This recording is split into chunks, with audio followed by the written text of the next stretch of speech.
ಆತ್ಮೀಯ H16 news ಅರ್ಥಾತ್ ಸೀತಾರಾಮ್ ನ್ಯೂಸದ ವೀಕ್ಷಕರೇ, ನಾನು ನಿಮ್ಮವ ಎಂ ಆಯುಧ ಮಲ್ಲಪ್ಪ ಜೊತೆ ಅವರು. ತಾವು ಈಗ ಸುದ್ದಿಗಳ ಲೋಕಕ್ಕೆ ಎಂಟ್ರಿ ಹೊಡಿತಾ ಇದ್ದೀರಿ. ಈ ಸುದ್ದಿಗಳನ್ನು ಪ್ರತಿಯೊಂದು ನೋಡೋ ಜೊತೆಗೆ ನಿಮ್ಮ ಅಭಿಪ್ರಾಯಗಳನ್ನು ಹೊಸ್ತಾ ಇರ್ರಿ. ಯಾಕಂದರೆ ಈ ಸುದ್ದಿಗಳು ನಿಮಗಾಗಿ, ನಿಮ್ಮ ಬದುಕಿಗಾಗಿ, ನಿಮ್ಮ ವೈಚಾರಿಕೆಗಾಗಿ, ನಿಮ್ಮ ತಿಳುವಳಿಕೆಗಾಗಿಯೂ ನಿಮಗೂ ಗೊತ್ತು. ಜೊತೆಗೆ ನಮಗೂ ನಿಮ್ಮೊಂದಿಗೆ ಇದೊಂದು ಮಾತಾಡುವಂಥ ಜೊತೆಗೆ ಸುದ್ದಿಗಳನ್ನು ಬಿಡುವಂಥ ಕೆಲಸ. ಈ ಕೆಲಸದಲ್ಲಿ ನಾವು ನಿಮ್ಮೊಂದಿಗಿದ್ದೀವಿ ಅಂತ ಹೇಳ್ತಾ ನೋಡ್ತಾ ಇರಿ ಸುದ್ದಿಗಳನ್ನು. ನಮ್ಮ ಉದ್ದೇಶದ ಕಾರ್ಯಕ್ರಮವನ್ನು ನಡೆಸಲಿಕ್ಕೆ ಅನುಮತಿಯ ನೀಡಲಿಕ್ಕೆ ಧನ್ಯವಾದವನ್ನು ಸಮರ್ಪಿಸುತ್ತೇವೆ. ಹಾಗೆ ಅದಕ್ಕಾಗಿ ಆ ಘಟನೆ ಹಚ್ಚಿದ್ರು. ಆ ಕ್ಷೇತ್ರದ ಅಖಂಡ ಶ್ರೀನಿವಾಸ ಮೂರ್ತಿ ಅಂತ ಹೇಳಿ ಒತ್ತಾರು MLA ಇದ್ರು. ಈ ಘಟನೆಯನ್ನ ನೋಡಿದಾಗ ಆದ್ರೂ ಕೂಡ ಅವನು ಮತಾಂತರಕ್ಕೆ ಒಪ್ಪಲ್ಲ.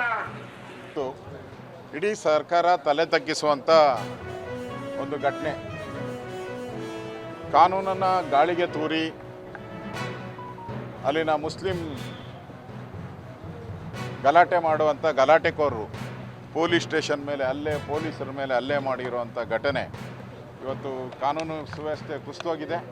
ಸರ್ಕಾರ ಮೀನಾವೇಶ ಎಣಿಸ್ತಾ ಇದೆ ಮತ್ತು ಅವರು ತಪ್ಪಿಲ್ಲ. ಈ ಥರ ದಿನನಿತ್ಯ ಹೇಳಿಕೆಗಳನ್ನು ಮಂತ್ರಿಗಳು ಕೊಡ್ತಾ ಇದ್ದಾರೆ.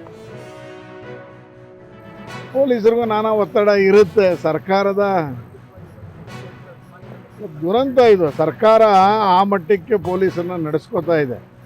ಎಲ್ಲ ಕಡೆ ಈ ಥರ ಮಾಡಿದ ಅಪರಾಧಿಗಳಿಗೆ ಜಾಮೀನು ಕೊಡಿಸುವಂಥದ್ದು, ಕೇಸನ್ನು ವಿಡ್ರಾ ಮಾಡುವಂಥದ್ದು, ಅನೇಕ ಸಂಘಟನೆಗಳ ಮೇಲೆ ಕೇಸನ್ನು ವಿಡ್ರಾ ಮಾಡಿರುವ ಪರಿಣಾಮ ಇವತ್ತು ಪೊಲೀಸರು ಈ ಥರದ್ದೆಲ್ಲ ಅನುಭವಿಸ್ತಾ ಇದ್ದಾರೆ. ಅದು ಈ ಹೆಂಗಾಗಿದೆ ಅಂತಂದರೆ ಸೈಕಾಲಜಿ ಸರ್ಕಾರದ್ದು, ಏನು ಒಂದು 2 ದಿನ ಡಿಲೇ ಆದರೆ ಇದೆಲ್ಲ ಮರ್ತು ಬಿಡ್ತಾರೆ ಜನ ಅಂತ.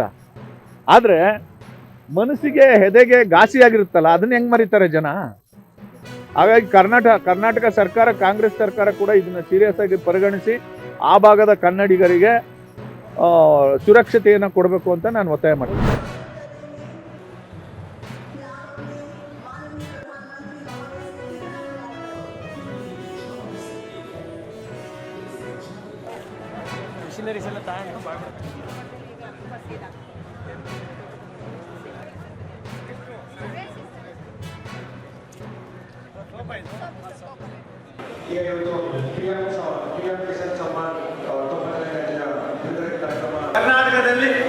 ಕರ್ನಾಟಕ ರಾಜ್ಯದಲ್ಲಿ 44.2 ಲಕ್ಷ ಫಲಾನುಭವಿಗಳಿಗೆ 884 ಕೋಟಿ ರೂಪಾಯಿಗಳನ್ನು ಇವತ್ತು ನಮ್ಮ ರಾಜ್ಯದಲ್ಲಿ 884 ಕೋಟಿ ರೂಪಾಯಿಗಳನ್ನು ಇವತ್ತು ಅವರವರ ಅಕೌಂಟ್ಗಳಿಗೆ ಆಗ್ತಾ ಇರ್ತಕ್ಕಂಥದ್ದು ಒಂದು ಅವಿಸ್ಮರಣೀಯವಾದಂಥ ಕೆಲಸಗಳನ್ನು ಇವತ್ತು ಮಾಡ್ತಾ ಇದ್ದೀವಿ.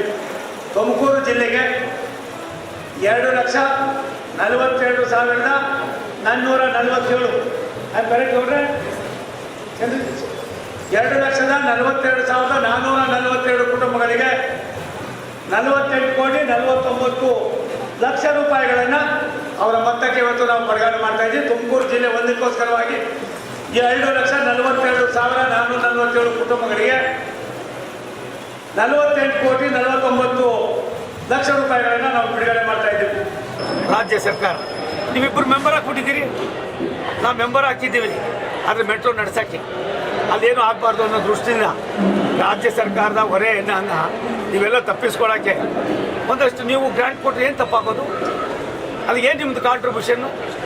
ಮೆಟ್ರೋ ಯೋಜನೆಗೆ ಭಾರತ ಸರ್ಕಾರದ ಮೇಲೆ ನೀವು ಗೂಬೆ ಕೊಡಿಸ್ತೀರಲ್ಲ, ನಿಮ್ಮ ಕಾಂಟ್ರಿಬ್ಯೂಷನ್.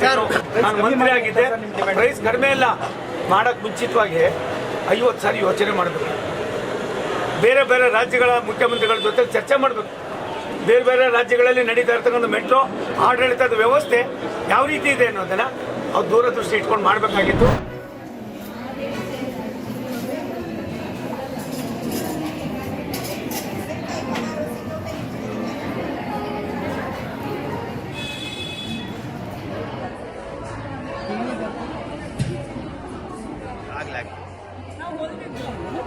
ಈಗೀಗ ಒಂಚೂರು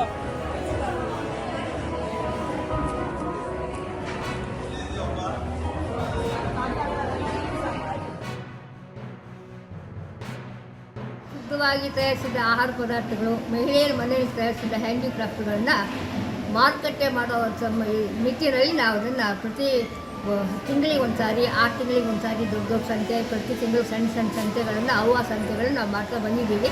ಮುಂದಿನ ದಿನಗಳಲ್ಲೂ ನಾವು ಕೇಂದ್ರ ಸರ್ಕಾರದಿಂದ, ರಾಜ್ಯ ಸರ್ಕಾರದಿಂದ ಸಹಾಯ ನಿರೀಕ್ಷೆ ಮಾಡ್ತೀವಿ. ಈ ನಿಟ್ಟಿನಲ್ಲಿ ಸರ್ಕಾರದವರು ನಮಗೆ ಮಹಿಳೆಯರ ಉತ್ಪನ್ನಗಳಿಗೆ ಹೆಚ್ಚಿನ ಆದ್ಯತೆ ಕೊಡುವಂಥ ಕೆಲಸನ ಅವಕಾಶ ಮಾಡಿಕೊಡ್ಬೇಕು.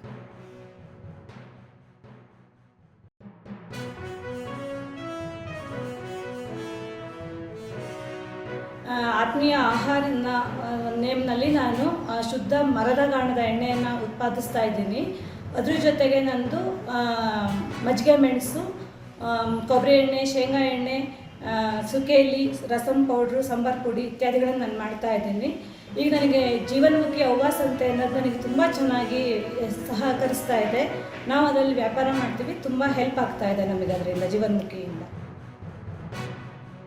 PMFME ಸ್ಕೀಮ್ ಅಡಿಯಲ್ಲಿ ಲೋನ್ ತೊಗೊಂಡಿದ್ದೀನಿ. ಅದರಲ್ಲಿ ಡ್ರೈಯರು ಮತ್ತು ಹಿಟ್ಟಿನ ಮೆಷಿನ್ ತೊಗೊಂಡಿದ್ದೀನಿ. ಇದನ್ನೆಲ್ಲ ಉಪಯೋಗಿಸ್ಕೊಂಡು ನಾನು ಗೃಹ ಉತ್ಪನ್ನಗಳನ್ನು ಮಾಡ್ತೀನಿ. ಇದೇ ಥರ ನಮ್ಮ ಅವ್ವ ಸಂತೆ ಏನು ಆಗ್ತಾ ಇದೆಯೋ ಅದೇ ಥರ ನಮಗೆ ರಾಜ್ಯ ಮಟ್ಟದಲ್ಲೂ ಆದರೆ ನಮ್ಮ ಹಳ್ಳಿಯನಿಗೆ ಒಂದು ಒಳ್ಳೆಯ ಅವಕಾಶ ಸಿಗುತ್ತೆ. ನಮ್ಮ ಉತ್ಪನ್ನಗಳು ಚೆನ್ನಾಗಿ ಮಾರಾಟ ಆಗಿ ನಾವು ಜೀವನ ಸಾಗಿಸಲಿಕ್ಕೆ ಅನುಕೂಲ ಆಗುತ್ತೆ. ಒಂದು ಪ್ಲ್ಯಾಟ್ಫಾರ್ಮ್ ಮಾಡಿಕೊಟ್ಟಿದ್ದಾರೆ. ಇದು ಎಲ್ಲ ಲೇಡೀಸಿಗೂ ಒಂದು ಮುಖ್ಯವಾದ ಇದು ಬಳಸ್ಕೋಬೇಕು ಅಂತ ಅನ್ಕೊಂತೀನಿ. ಮಾರ್ಕೆಟು ಎಲ್ಲರೂ ಇಲ್ಲಿ ಮಾರ್ಕೆಟಿಗೆ ಬಂದು ಒಳ್ಳೆ ನಮ್ಮ ಮಾಡೋ ಪ್ರಾಡಕ್ಟು ಬಂದು ಬೈ ಮಾಡಿ. ಆರ್ಗ್ಯಾನಿಕ್ ಪ್ರಾಡಕ್ಟ್ಸ್ ನಾನು ತಯಾರು ಮಾಡಿರೋದು. ಕರ್ಪೂರ ಸೋಪ್ ಆಗಿರಲಿ, ಪಿಗ್ಮೆಂಟೇಷನ್, ಪಿಂಪಲ್ಸ್, ಇಲ್ಲೆಲ್ಲ ಮಕ್ಕಳಿಗೆ ಪಿಂಪಲ್ಸ್ ಆಗುತ್ತೆ, ಅದು 100% ರಿಸಲ್ಟ್ ಬರುತ್ತೆ. ಅದೇ ಥರ ಆರ್ಗ್ಯಾನಿಕ್ ಭಾಳಷ್ಟು ಪ್ರಾಡಕ್ಟ್, ತಿಂಡಿಗಳು, ಬ್ಯಾಗ್ಗಳು, ಬಟ್ಟೆಗಳು ಭಾಳಷ್ಟು ಮಾರ್ಕೆಟಲ್ಲಿ ಬಂದಿದೆ.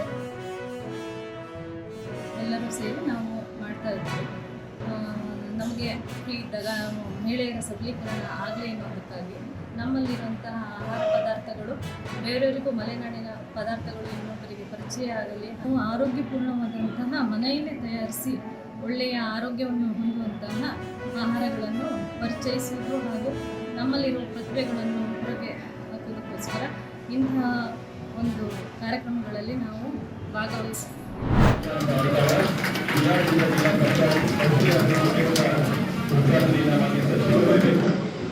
ಒಂದು ಉದ್ಯೋಗಕ್ಕೊಂದು ಇಂಟರ್ವ್ಯೂ ಹೋಗ್ತೀವಿ ಅಂತ ಹೇಳಿದ್ರೆ ಈ ಕೌಶಲ್ಯ ಅಭಿವೃದ್ಧಿ ಉದ್ಯಮಶೀಲತೆ ಶಿಕ್ಷಣ ಸಚಿವರು ಮಧುಬಂಗಾರ ಎಲ್ಲ ಯುವಕರಿಗೆ ಸಾಮಾನ್ಯರನ್ನ ಸಮೃದ್ಧಗೊಳಿಸುವಂತಹ ದೊಡ್ಡ ಯೋಜನೆಗಳಾಗಬೇಕು.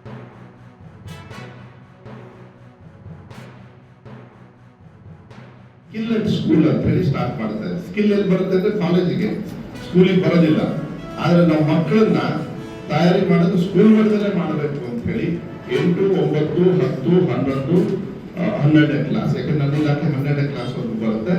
ಸ್ಕಿಲ್ ಅಂಡ್ ಸ್ಕೂಲ್ ಅಂತ ಈಗ ಮುಂದಿನ ವರ್ಷದಿಂದ ಶುರು ಮಾಡ್ತಾ ಇದೀವಿ. ಅದನ್ನ ಈಗ ಅಂದ್ರೆ ನಿಮ್ಮ ಹಿಂದೆ ಇರ್ತಕ್ಕಂಥ ಸ್ಟೂಡೆಂಟ್ಸ್ಗೆ ಅವರಿಗೆ ಸಹಾಯ ಆಗ್ತಕ್ಕಂಥದ್ದು, ಅದರಲ್ಲಿ ಎಲ್ಲಾ ತರದ ತರಬೇತಿ ಟೆಕ್ನಿಕಲಿ ಕೊಟ್ಟಿರ್ತಾರೆ. ಮತ್ತೆ ಯಾವ ರೀತಿ ಬೇರೆ ಬೇರೆ ಸ್ಕಿಲ್ಸ್ ಕನೆಕ್ಟೆಡ್ ಏನೇನು ಇರ್ತದೆ ಅದನ್ನ ನಾವು ಕೊಡ್ತಕ್ಕಂಥದ್ದು ವ್ಯವಸ್ಥೆಯನ್ನ ನಾವು ಮಾಡ್ತಾ ಇದೀವಿ. ಆದ್ಮೇಲೆ ಎಲ್ಲ ಸುದ್ದಿಗಳನ್ನು ನೋಡಿದ್ರಲ್ಲ, ಏನು ಅನಿಸ್ತು ನಿಮಗೆ? ಇದರಲ್ಲೇ ನಿಮ್ಗೆ ಲೈಕ್ ಆಗಿರ್ಬೋದು, ಡಿಸ್ಲೈಕು ಆಗಿರ್ಬೋದು, ಕಾಮೆಂಟ್ ಬೇಡಪ್ಪ ಅಂತೂ ಅನಿಸಿರ್ಬೋದು, ಕಾಮೆಂಟ್ ಮಾಡಬೇಕಪ್ಪ ಅನಿಸಿರ್ಬೋದು, ಶೇರ್ ಮಾಡಬಾರ್ದಪ್ಪ ಅನಿಸಿರ್ಬೋದು, ಅದು ಮಾಡಬೇಕು ಅನಿಸಿರ್ಬೋದು. ಏನಾದರೂ ಆಗಲಿ ಶೇರ್ ಮಾಡ್ತಾಯಿರಿ, ಈ ನ್ಯೂಸ್ಗಳನ್ನ ಹಂಚ್ತಾ ಇರಿ, ಜೊತೆಗೆ ಇದಕ್ಕೆ ಸಬ್ಸ್ಕ್ರೈಬ್ ಆಗ್ತಾಯಿರಿ ಅಂತ ಹೇಳ್ತಾ H16 ನ್ಯೂಸ್ ಅರ್ಥಾತ್ ಹೇ ಸೀತಾರಾಮ್, ಇದು ಸತ್ಯದ ಕೈಗೆ ನಡಿ. ವಂದನೆಗಳು.